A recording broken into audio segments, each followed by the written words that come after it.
Assalamu alaikum. My name is Shahad Hammad. I'm a second year medical student, and I will be conducting the session for adrenal glands and endocrine pancreas, the growth structure and micro. So this is a fairly easy topic. It doesn't need much time at all, and it'll be a quick session, inshallah. So let's get started. So for the agenda, we're going to start first with adrenal, growth and histo, and then pancreas, and then just two quick questions. So starting with the first topic, an overview of the adrenal glands. We have, of course, our right and left adrenal glands, and they're both sitting on top of the kidneys. From renal, you should remember it a little vaguely, but for this, we're going to go a little deeper. So we have the two kidneys lying within Gerotis fascia, and if you remember from GI, we have different pouches for organs to sit in. So for the adrenal gland, it's the retroperitoneal organ. This is just something you need to memorize. I've seen it come in a few questions, so remember to keep that in mind. Within the adrenal gland, we have, like most organs, the cortex and the medulla, and they both have their respective functions. You'll get into that more on the physio lectures instead of here, but just for your information, we have the cortex and the medulla, and we'll get into the histology of both. But before we do that, we're going to the comparison of the two adrenal glands. So the right and left adrenal gland, you can see quite clearly from the growth structure that they have two differences. You can see that the right adrenal gland is more triangular in shape compared to the left adrenal gland, which is what they say more crescent in shape. We could just say it looks more flat here and more triangular here. Another thing you can note that the right adrenal gland is sitting right on top of the kidney. Meanwhile, the left adrenal gland is slightly moving into the medial portion. So that's another point of comparison that Dr. Yaqeen wants you to know, that the right adrenal gland is more apical compared to the left adrenal gland, which is apical and medial. Now, for the most important part of the positioning of the adrenal glands is their relations to other organs, which basically is their position in space within the body.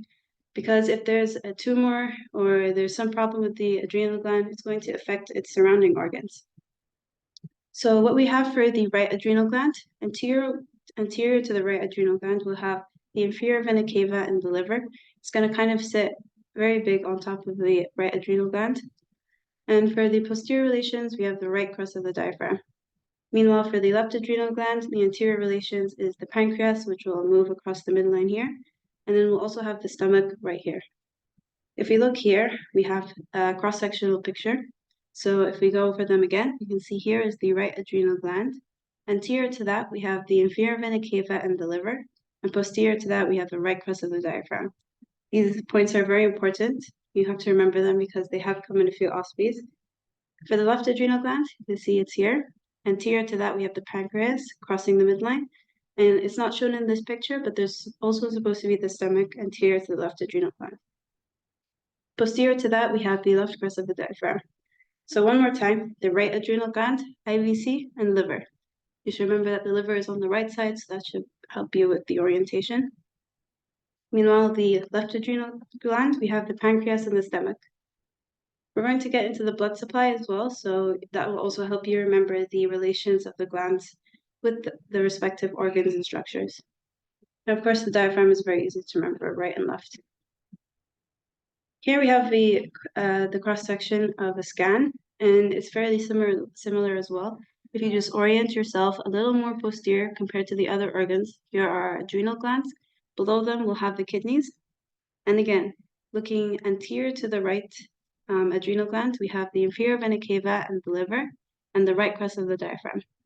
On the left adrenal gland, anterior to it, we have the pancreas crossing over the midline, and here's the stomach, which wasn't shown before. And again, we have the left crest of the diaphragm. One more time, IVC, liver, and the right crest of the diaphragm for the right adrenal gland, pancreas, stomach, and the left crest of the diaphragm for the left adrenal gland. Moving on, we're going to go to the blood supply. This is also a very important part. If you have an occlusion in any of the arteries that's going to affect the adrenal gland, you also need to know which part these are supplying because different arteries are going to supply different portions of the adrenal gland. So as you can see from this picture here, I got it online, you can see that we're having 3 different arteries supplying the adrenal gland.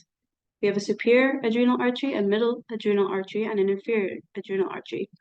Unfortunately, it's not enough to know just superior, middle, and inferior. You need to know the names of these arteries and where they're coming from. So for the arterial supply, it's the same on both sides. For the superior adrenal artery, we have the inferior phrenic artery coming from the aorta. So you can see here, inferior phrenic artery on both sides. The only difference is right and left, and this gives the branch to the superior adrenal artery. Next, we have the middle adrenal artery coming on both sides. This is directly from the aorta. It doesn't give any other branch. The middle adrenal artery from the aorta. Superior adrenal artery from the phrenic artery.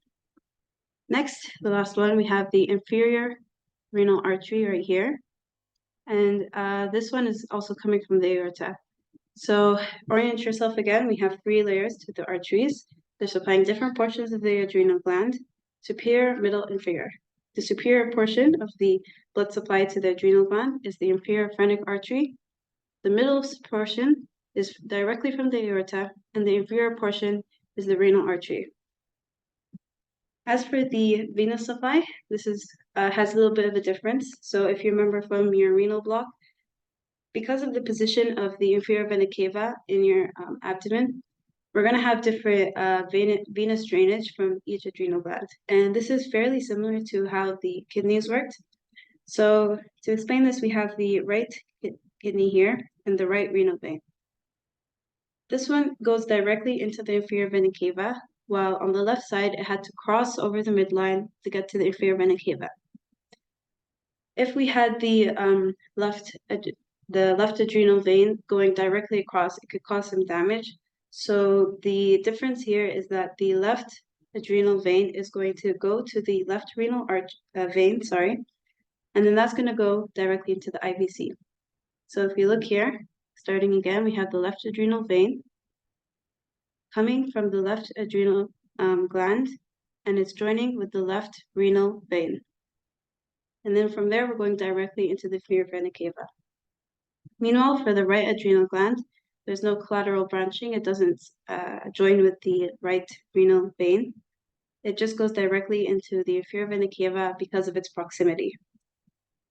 That's basically all you need to know for the blood supply. For the lymphatics, you should just remember that usually the lymphatics in the body are in relation with its position.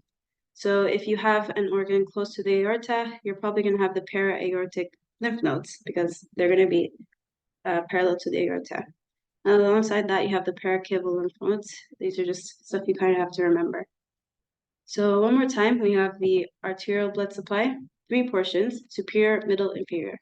For the superior portion, we have the inferior phrenic artery. It's kind of the opposite, superior with inferior. For the middle portion, directly from the aorta, and from the inferior portion, we have the renal artery. For the venous drainage, the left renal vein is going to join with the left adrenal vein is going to join with the left renal vein, and that's going to join with the inferior vena cava. Meanwhile, the right adrenal vein will directly go to the IVC instead of joining with the left renal vein. I hope that makes sense. If you guys have any questions, you can go ahead and ask. This part, it could seem a little confusing, but to summarize it in a bigger picture, it's just showing us the 2 different blood supplies to the medulla.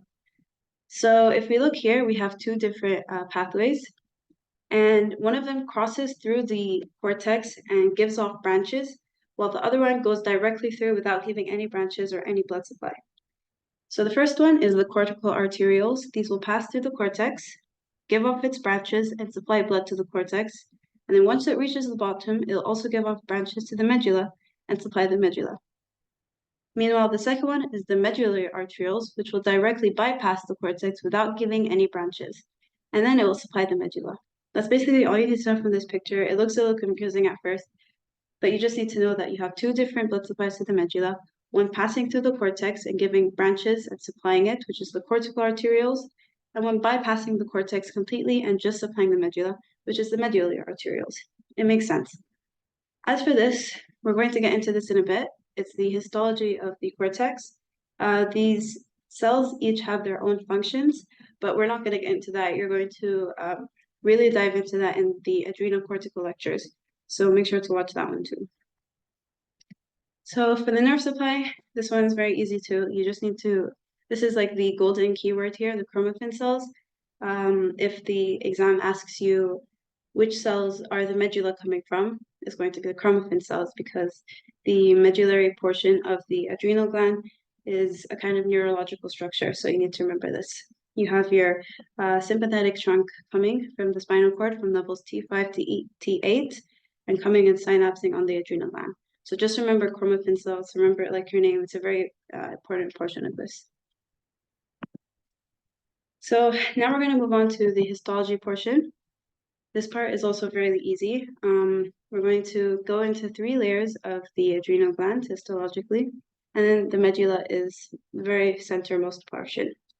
Again, each of these layers have their own functions, they secrete their own hormones, and it's a whole other topic that you will get into more in physiology, so I'm not going to go through them. So our 3 layers are the zona glomerulosa, which is the topmost layer, the zona fasciculata in the middle, and then the zona reticularis at the very bottom. I want you to really focus on the morphological features of these because it's really going to help you differentiate between them in the exam. So glomerulosa was the very topmost layer, then fasciculata is the middle layer, and as you can see here, it's taking up most of the space within the layers. Meanwhile, the reticularis is also a small portion, and it's the innermost layer, and then comes the medulla. So you can see it here again. You can kind of see a difference in the colors. The glomerulosa is the topmost layer, and it has a very dark hue. Then we have the fasciculata, which is a very light color, and it takes up majority of the space. And then finally, the reticularis, which is another dark layer, and then very much in the middle is the medulla. Now we're going to actually go into the histological pictures. So we're going to start from top to bottom. So at the very top, we have our capsule, like all organs, and then we're going into the zona glomerulosa. So these are small curved clusters of cells with intermediate number of lipid inclusions. What the lipid inclusion means is that within these 3 layers, we have a kind of different distribution of lipid inclusions, and this just means this is kind of in the middle of that scale. You're going to see this more when we compare it with other layers, but just know now that it's an intermediate number of lipid inclusions. As for the cells, you can see here, they're small clusters of cells. And if we focus on one of the portions here, we can see it's kind of curved. Again, here, we see a circular structure here, and also here. So just remember, if you're seeing these circular structures with a few, like it's not that light, so it's a little dark, so that means there's not a lot of lipid inclusions, you're going to think of zona glomerulosa. And again, another giveaway is the capsule on top here. Next here, we can compare it a lot better. So again, we have our zona glomerulosa here with our curved cells and intermediate number of lipid inclusions right next to the capsule. And then the second layer is the zona fasciculata. The zona fasciculata looks like it's more in columns rather than circles. And we can see that it has lipid inclusions. And this is what makes the color a lot lighter than the other ones, as we saw here. We also mentioned that the zona fasciculata had the greatest portion in the entire cortex. So it makes up 75% of the cortex. This one is present at birth, meaning you're just born with it, and we'll see what that means with the next one. So again, we have the zona glomerulosa making curved clusters of cells, then the zona fasciculata with more column-like cells and a higher portion of lipid inclusions. The last one, we have the zona reticularis. This is a lot more compact. There's cytoplasm and few lipid inclusions, and you can see very well here the comparison between the two. Here we have the zona fasciculata, which is more column-like with a lot of lipid inclusions with these white spaces. Meanwhile, this one is more pigmented, and there's a lot less white spaces, meaning that there's few lipid inclusions as compared to the other ones. So going back to the zona glomerulosa, we said that it was intermediate level of lipid inclusions. So if we're going to order them from greatest to least, we have the zona fasciculata with the most lipid inclusions, then the zona glomerulosa, and then the zona reticularis. So that's basically what we meant by the intermediate number of lipid inclusions. And the difference between this one and the other two is that it develops during the first year of life instead of being born directly with it. So if you have a neonate or someone that was just born having problems in their adrenal, then you have to rule out the zona reticularis because it's not going to be there. Again, these structures have their own functions, and you'll get into it more in physiology. I think it's 6 p.m. today. So if we're looking at a bigger picture now, we can clearly differentiate. We had our capsule here, then the zona glomerulosa will be directly below it. It's a little darker than the zona fasciculata, which takes up majority of the space here. And then we have the zona reticularis here, this dark portion. If we look here in this portion, it's the exact same thing. We'll have the cortex on the outside, the zona glomerulosa, a little darker, and then the zona fasciculata, taking up majority of the space with a large amount of lipid inclusions, and then the zona reticularis on the inside. And then finally, we have our medulla, which is the innermost portion. It's going to secrete hormones like epinephrine, and it will be drained into the adrenal medullary vein. And here we have the adrenal vein. So just be able to differentiate between these types of cells in case they bring it in the exam. I have a question at the end where I'll show you how it usually comes. On to our last part, because as I said, it's a very quick lecture. We have the pancreas. So there's two main types of tissues. You took the first one in GI. We have the serous acini. These secrete digestive juices into the duodenum. What we're going to focus on is the islets of Langerhans. So the only thing you need to know from the pancreas histology is this. This is the golden information for this part. So we have the beta cells, alpha cells, and delta cells. You need to know basically their position in the pancreas and what they secrete. So going for the first one, we have the B cells or the beta cells. These are mostly in the center and they secrete insulin and amylin.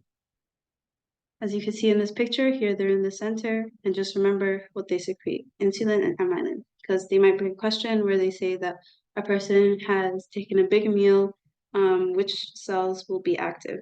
And that will be the beta cells because they're going to secrete insulin to compensate for this high amount of glucose. Next, we have the alpha cells. These ones secrete glucagon. They're more in the periphery, as you can see these blue cells here. And finally, we have the delta cells, which secrete somatostatin, and they're the least abundant within the cells. Here I've included a histology picture, and you can see here that these lights or cells, if you remember this from GI, this was the islets of Langerhans. They're never going to ask you to differentiate between the cells on a histology picture because it's a lot more, it looks very similar to each other, so they're never going to ask. So that's basically what you need to know for this. If you guys have any questions, you can ask because we're basically done now. I have two questions at the end, which I'll let you solve, and then we can wrap this up. I'll give you about 20 seconds to solve this first question, and then I'll show the answer. Can we review everything really quick? Everything, okay. Do you have anything specific that you want to review?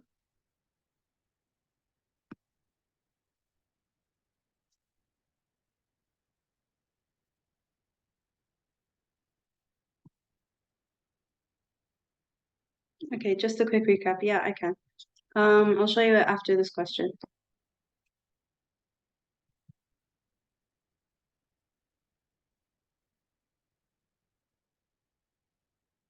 Right is IVC and liver.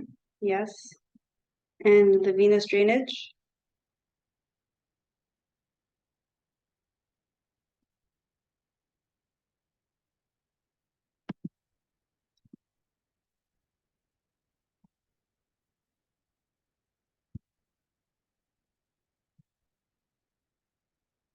Yes, okay.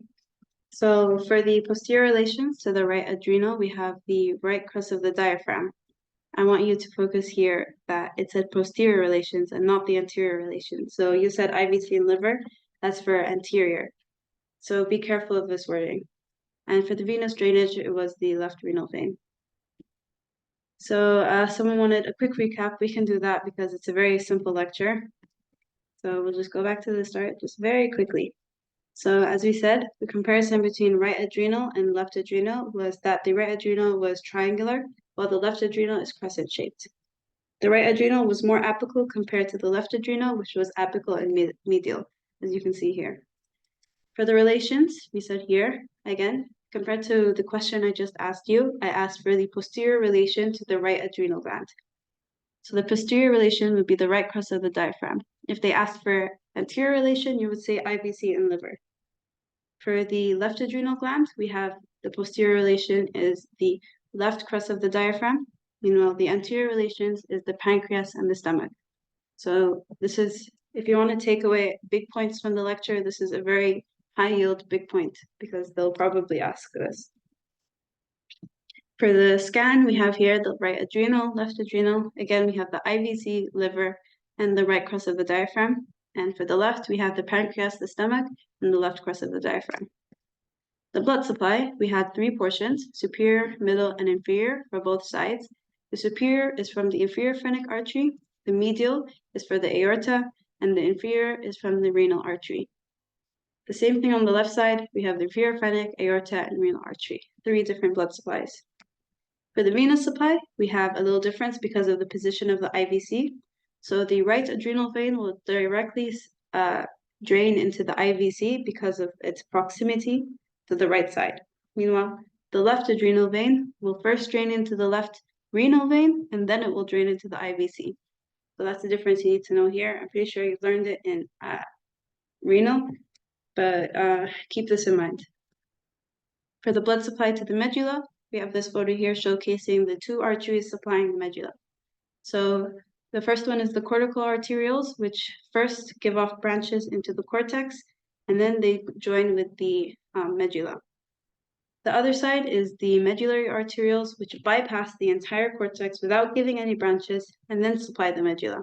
So that's what you need to know from this picture, cortical arterioles and medullary arterioles. This photo on the right side shows us the cells of the cortex, which have their own functions, which you should get into physiology. For the nerve supply, we said that there was the chromaffin cells. That's basically all you need to know. This is the origin for the medulla. They're from T5 to T8, the splanchnic trunk, the sympathetic trunk, sorry, and they go in synapse with the medulla, which will secrete hormones like epinephrine. For the histology, we said that there was 3 layers, glomerulosa, fasciculata, and reticularis. We said that glomerulosa was the topmost layer, which is right below the capsule. And the fasciculata was the one with the largest portion of cells, and the reticularis is the innermost layer, which comes right before the medulla. If we looked at the histology, we said that zona glomerulosa is curved, circular shape, with intermediate number of lipid inclusions as compared to the other ones, and it's present at birth. So you can see here the circular curved cells, compared to the zona fasciculata, which is more column-like, and they're much lighter cells, meaning they have a lot more lipid inclusions, and these are also present at birth. Finally, we have the zona reticularis, which is the innermost layer of cells. They're very compact, a lot darker than the other cells, and they have very less lipid inclusions. These are right next to the medulla. So again, glomerulosa, fasciculata, and reticularis. If we look at them here, we said that we have the capsule outermost, and the zona glomerulosa right below it. It's quite dark compared to the fasciculata, which takes up a lot of space, and then the reticularis, which is the innermost and the darkest. And then we have the medulla in the middle. Next, we have the pancreas. He's the last one. We have 2 main types of tissue, endocrine and exocrine. We have the serous acini, which secretes digestive juices into the duodenum. You took this in GI, but it's not the focus anymore. The focus now is the islets of Langerhans.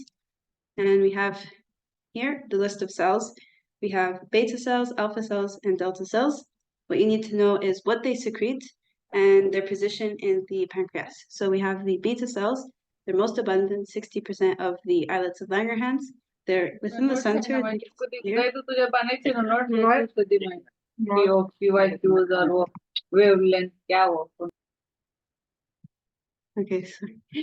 Okay, so we have the beta cells, which is in the center. They secrete insulin and amylin.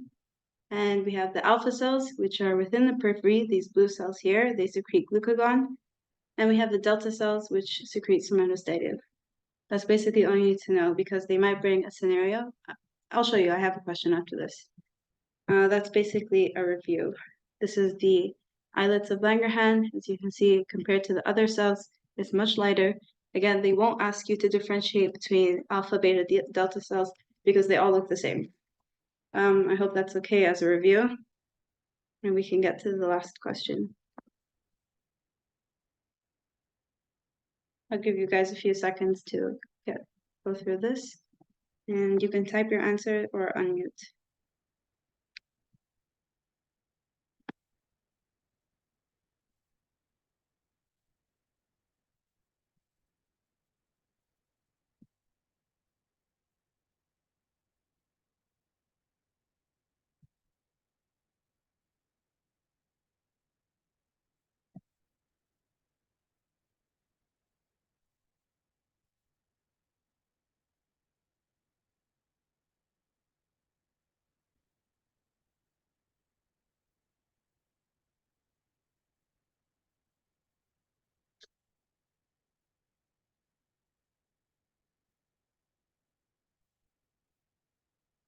Okay, this is the answer for this question. So what are these cells showing in the picture that we just went over is the islets of Langerhans cells. And what do they secrete when blood glucose is low? They secrete glucagon, and which type of cells secrete them is the alpha cells. Someone said it secretes insulin. That's not correct because when blood glucose is low, you need glucagon to release glucose into the blood. If we were to secrete insulin, that would decrease the glucose level in the body and it would kind of counteract the problem here.